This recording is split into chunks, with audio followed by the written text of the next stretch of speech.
En NBA, comme vous le savez, le contingent français a beaucoup grossi. Mais ils sont peu nombreux à bénéficier d'un vrai rôle dans ce début de saison. Une exception faite pour Alexandre Sarr et Victor Wembanyama.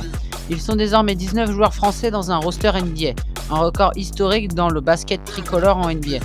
Mais ce début de saison 2025-2026 offre des trajectoires très contrastées aux représentants bleu, blanc, rouge.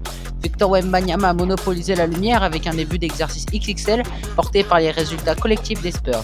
Derrière lui, les motifs de satisfaction sont finalement assez rares après une vingtaine de matchs disputés. Même si certains jeunes Français semblent enfin monter en puissance ces derniers jours, l'heure est déjà au premier bilan. Alexandre Sarr, Victor Wembanyama, la raquette du futur se conjugue au présent. Les statistiques de Victor Wembanyama sont de 26 points à 50%, 13 rebonds et 4 passes, 3 contres en 34 minutes de jeu et seulement en 12 matchs. Alexandre Sarr, lui, c'est à 19 points, 51% d'adresse au shoot, 8 rebonds, 3 passes, 2 contres en 29 minutes de jeu pour seulement 16 matchs joués. C'est de loin la meilleure nouvelle pour le basket français en ce début de saison. Victor Wembanyama sort d'un été studieux et riche, marqué par son forfait à l'Eurobasket après une blessure inquiétante qui avait coupé en deux sa saison 2024-2025. Plus de doute, l'intérieur des Spurs est de retour à son meilleur niveau. Toujours plus propre techniquement, plus sélectif dans ses tirs, Wembanyama n'a jamais été aussi efficace. Il a divisé par deux son volume de tir à 3 points pour aller davantage provoquer des fautes et scorer sur la ligne des lancers francs. Sans rien perdre de son impact défensif ni de sa domination au rebond bien sûr. Dans son sillage, San Antonio répond présent avec 8-4 avec Victor Wembanyama pour un bilan global de 13 victoires et 5 défaites et une 4e place à l'ouest. Seul bémol, une nouvelle blessure cette fois au mollet qui va le tenir éloigné des parquets quelque temps. Environ 1 à 2. Quant à Alexandre Sarr, le contexte collectif est beaucoup moins reluisant chez les Wizards, toujours à la peine malheureusement, mais le Toulousain est l'une des rares éclaircies dans ce marasme. Le rookie hésitant et maladroit de première semaine a laissé place au véritable patron de Washington. Sa progression offensive est spectaculaire, de 13 points à 39% l'an dernier, à 19 points à 51% ce début de saison, confirmant les promesses entrevues avec l'équipe de France cet été. Très encourageant pour la suite alors que les Wizards pourraient se séparer de plusieurs vétérans pour offrir encore plus de responsabilités à leurs jeunes talents. Ensuite vient Zaccharie Rizaché. Zaccharie Rizaché a fait un début de saison mitigé à mon goût avec 11 points à 46% au tir, 2 rebonds, une passe, une interception en 24 minutes de jeu pour 17 matchs. Bilal Koulibaly, alors ça on verra après, ensuite on verra Rudy Gobert et Nicolas Batum. Après l'échec du dernier Eurobasket, certains cadres des Bleus auraient pu profiter du début de saison NBA pour se relancer. Pour l'instant, le sourire reste crispé. Toujours titulaire à Atlanta, Zaccharie Rizaché n'a pas vraiment changé de dimension pour sa deuxième saison, malgré ses fausses promesses. Et recule même légèrement dans les stats.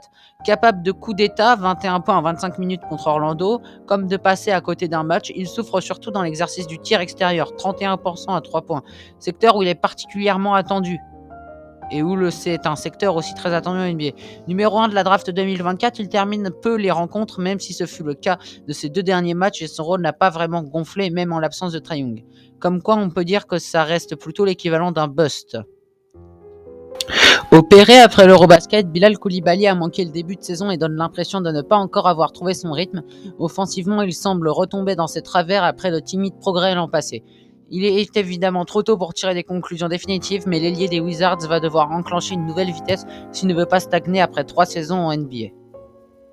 Non présent à l'Eurobasket, mais tout aussi scruté, Rudy Gobert connaît lui aussi un début de saison mitigé, toujours titulaire indiscutable chez les Wolves. Il voit toutefois son influence offensive légèrement diminuer. S'il figure toujours parmi les joueurs les plus adroits de la ligue, c'est aussi parce qu'il n'a jamais pris aussi peu de tirs depuis 10 ans. Minnesota, 2 fois finaliste sortant à l'Ouest, signe un début de saison assez moyen, 10 victoires, 8 défaites et 7ème de l'Ouest. Du côté des Clippers, la situation est encore plus compliquée. L'équipe fait partie des grosses déceptions de ce début de saison et Nicolas Batum en subit les conséquences en termes de rôle. L'implication et le professionnalisme du vétéran français restent irréprochables, mais ils ne suffisent pas à masquer une dynamique collective décevante. L'arrivée du rookie Ryan Kalbelkrener aurait pu lui barrer la route sous le cercle des Hornets, mais Moussa Diabaté a été irréprochable et a confirmé une belle dynamique lors de la suite de sa saison 2024-2025 sur sa saison de révélation. Son temps de jeu a encore augmenté, il compte déjà 6 double-doubles en sortie de banc. Le Français est en train de se faire un nom parmi les meilleurs rebondeurs offensifs de la ligue, 4e avec 4 prises. Du côté de Moussa Diabaté, il y a aussi le fait que c'est un très bon intérieur, mais qui s'impose aussi peu à peu comme une pièce importante du front court des Charlotte Hornets. Après 2 saisons passées en contrat two-way, il a décroché son premier contrat garanti et affiche des statistiques en nette progression, environ 10 points et 8 rebonds en moyenne en 23 minutes de jeu, soit ses meilleures performances en carrière. Ses qualités de rebondeur offensif et son énergie dans la raquette sont saluées par son coach Charles Lee, qui souligne également ses progrès offensifs, notamment dans le poste d'écran et sa capacité à se rendre disponible sur les pénétrations. Diabaté n'est plus seulement un joueur d'effort, il devient un pivot capable de peser sur les matchs, comme en témoigne son match solide contre Indiana avec 8 points, 12 rebonds et 3 passes.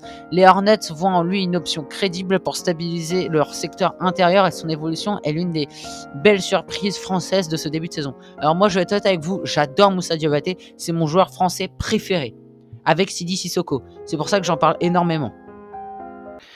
Mais c'est surtout vers Sidi Sissoko que moi je vais me tourner maintenant et j'applaudis parce que j'adore aussi beaucoup Sidi Sissoko. C'est les 2 joueurs français que j'aime bien en ce moment, le reste j'aime pas. Il a fait une truc incroyable à Portland, mais face aux nombreuses absences à la main et au choix de Thiago Splitter d'aligner un 5 sans véritable meneur de métier, l'ancien Spurs s'est fait une place dans la rotation titulaire lors des 5 derniers matchs. Il a rendu des copies très correctes, 6 points, 2 rebonds et s'est attiré les louanges de son coach. Son parcours est tout aussi intéressant. Après avoir été ballotté entre plusieurs franchises, il a trouvé une place aux Portland Trail Blazers où les blessures de cadre ont ouvert la porte à une responsabilité inédite. Titularisé à plusieurs reprises, il a montré son intensité défensive et sa polyvalence offensive. Ses statistiques restent modestes, autour de 2 points, 1 rebond et près de 2 passes, enfin dans 6 points maintenant en 11 minutes de moyenne, mais son impact dépasse les chiffres. Thiago Splitter, coach intérimaire des Blazers, a salué son intelligence de jeu et sa capacité à tenir la balle malgré son rôle inhabituel de meneur d'appoint. Sissoko apporte de l'énergie, de l'altruisme et une vraie présence physique, ce qui lui permet de se faire remarquer dans une équipe en reconstruction.